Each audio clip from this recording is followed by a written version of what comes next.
First hop என்னன்னு சொல்ல வைப்பாங்க, செகண்ட் இப்போ தான் புரிய வைப்பாங்க. இதுதான் படம். காய்ஸ் மதராசி படம் இப்போ தான் பார்த்து வந்தேன். சூப்பராக இருக்குது. ஃபஸ்ட்டில் ஒன்லைன் மட்டும் நான் சொல்லிடுறேன். அவங்க அப்பா அம்மாக்குள்ள சின்ன ஆக்சிடென்ட் ஆயிரும், ஒரு காரில் வெடிச்சு. இவர் அந்த இடத்துல காப்பாற்ற முடியாமல் போயிடுவார், இவர் சின்ன பையன். அதனால இவர் யாருக்கு என்ன ஆனாலும் இவர் போய் காப்பாற்றுற மாதிரி தான் இருக்கும். ஸோ இதுதான் படத்தோட ஒன்லைனு.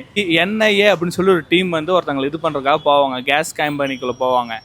ஸோ இவர் வந்து சாகர 2 பேர் எதார்த்தமாக மீட் பண்ணுவாங்க. இவங்க இந்த என்ஐஏ இருக்காங்க இல்லையா, அவங்க தான் இப்போ சிவகார்த்திகேயன் உள்ளே அனுப்புறதாக பிளான் பண்ணுவாங்க. சிவகார்த்திகேயன் அண்ணன் உள்ளே போவார். போனதுக்கப்புறம் என்னாச்சு, இதுதான் படம். சத்தியமாக சொல்கிறேன், வேறு லெவலாக இருந்துச்சு. ஃபர்ஸ்ட் ஹாப்பு அது 6 மந்த்னு சொல்லி காட்டுவாங்க, சும்மா லவ்வை பற்றி இது பண்ணுறலாம் இருக்கும். அவர் பின்னாடி சுற்றுறது, அவர் எப்படிப்பட்ட ஆளுன்னு காட்டுவாங்க.